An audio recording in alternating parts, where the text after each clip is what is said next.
Synergy संस्थान जो है वो 2006 से काम कर रही है। युवाओं के साथ में काम करना, फिर युवा साथी उस समाज के चेंज एजेंट के रूप में सामने निकल के आ पाए, जो अपने घर, समुदाय और बाकी जगह की जिम्मेदारियों को जानकर अपने सपने भी पूरे कर पाए। जनप्रथम फेलोशिप मुख्य रूप से ग्रामीण और आदिवासी युवाओं के लिए और बच्चों के लिए एक अवसर है, जहाँ पे युवा फेलोज के साथ में काम होना है, बच्चों के साथ में काम होना है। मुख्य रूप से नागरिक शिक्षा और संवैधानिक मूल्यों को ध्यान में रखते हुए उनका ज्ञान, कौशल और मनोवृत्ति में कैसे बदलाव हो, इसको फोकस करती है। संविधान, नागरिक शिक्षा और जीवन कौशल के बारे में पढ़ाया है, ठीक है। तो 1 साल कंप्लीट हो गए इस पूरी यात्रा को, पूरी जर्नी को। तो ये जो भैया दीदी लोग हैं, उनने आपको जो पढ़ाया है और आपने जो पढ़ा है, जो सीखा है, उसको आज हम साथ में मिलकर कैसे सेलिब्रेट कर पाए, कैसे वो एक उत्सव मना पाए, इसके लिए हम यहाँ पर एकत्रित हुए।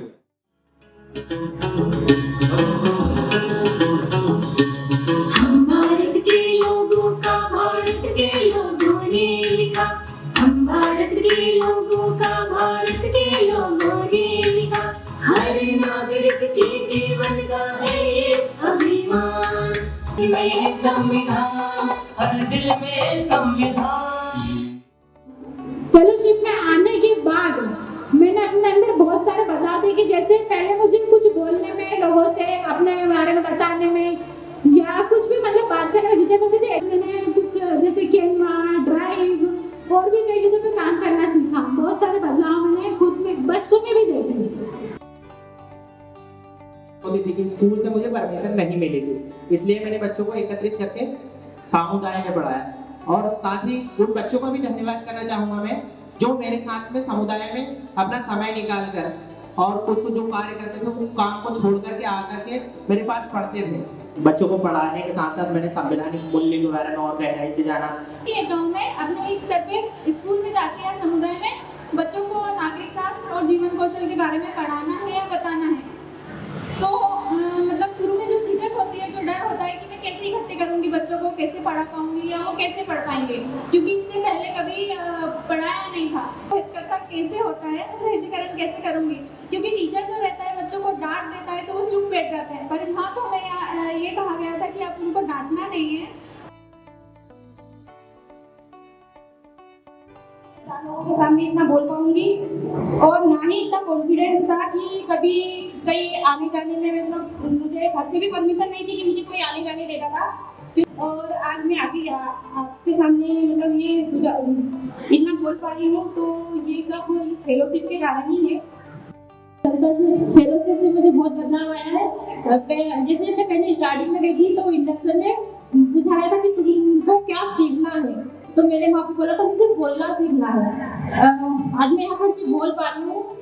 बहुत डर लगा था कि कैसे होगा, तो यहाँ से मेरा वो डर खत्म हो गया कि आज मैं इतने लोगों के सामने बोल पा रही हूँ। और बदलाव में मैंने जस्ट अभी 3 दिन पहले की बात है, मैं मिडिल स्कूल में गया तो मैंने बोला कि हम एक प्रोग्राम में जाएंगे, बहुत अच्छा प्रोग्राम है, वहाँ पर सभी को भाईचारे से रहना। तो डायरेक्ट 3 लड़कियों ने मुझे कहा कि भाईचारे से रहना है। बोला भैया आपने भाईचारा क्यों नहीं बोला, आप तो समानता की बात करते हो। तो मतलब वो चीजें फिर मुझे समझ में आई कि नहीं, बच्चों को समझ में आ रहा है, अगर वो नहीं बोल रहा है फिर भी वो सीख रहा है कंटिन्यू। संवैधानिक मूल्य कितने होते हैं? 4। और मौलिक अधिकार 6। बाल अधिकार 4। और मौलिक कर्तव्य 11। परंतु इस फेलोशिप के अंतर्गत या फिर मेरी 10 महीने की यात्रा में ये जो मेरा नजरिया था कि हम बच्चों को मारकर या डांटकर या उन्हें हमेशा डरा कर रखकर कुछ सिखा सकते हैं। तो अभी मेरा जो 10 महीने बच्चों के साथ सीखा हूँ, तो मैंने कभी उन्हें डांटा नहीं, कभी मारा नहीं। हम प्रेम पूर्वक भी कुछ नया सिखा सकते हैं। मेरा नजरिया सबसे पहले तो चेंज हुआ। जो मैं सोचता था वो कहीं ना कहीं मेरे ही जब काम कर रहा था तो वो धीरे धीरे दूर हुआ। तू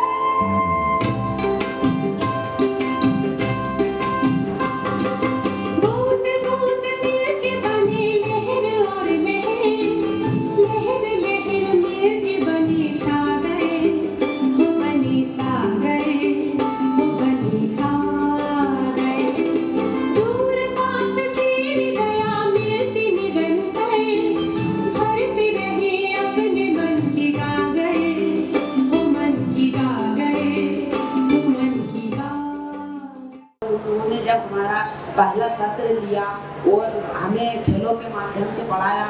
जब मुझे एहसास हुआ कि पढ़ाई ना केवल के बोर्ड पे की जा सकती है बल्कि कहीं भी किसी भी माध्यम से की जा सकती है।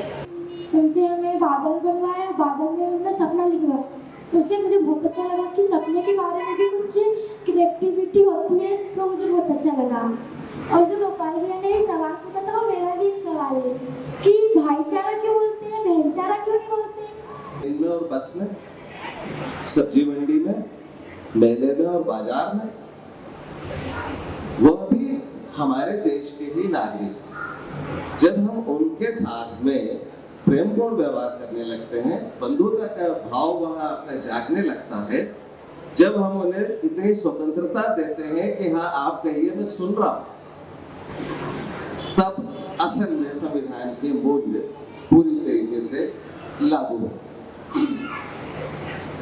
तो संविधान सिर्फ शासन प्रशासन या न्याय व्यवस्था चलाने के लिए नहीं है, ये हमें अपने जीवन में उतार कर अपनाने के लिए।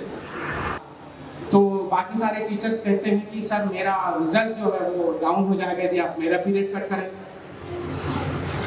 टीचर्स कहते हैं कि इससे रिजल्ट डाउन होगा।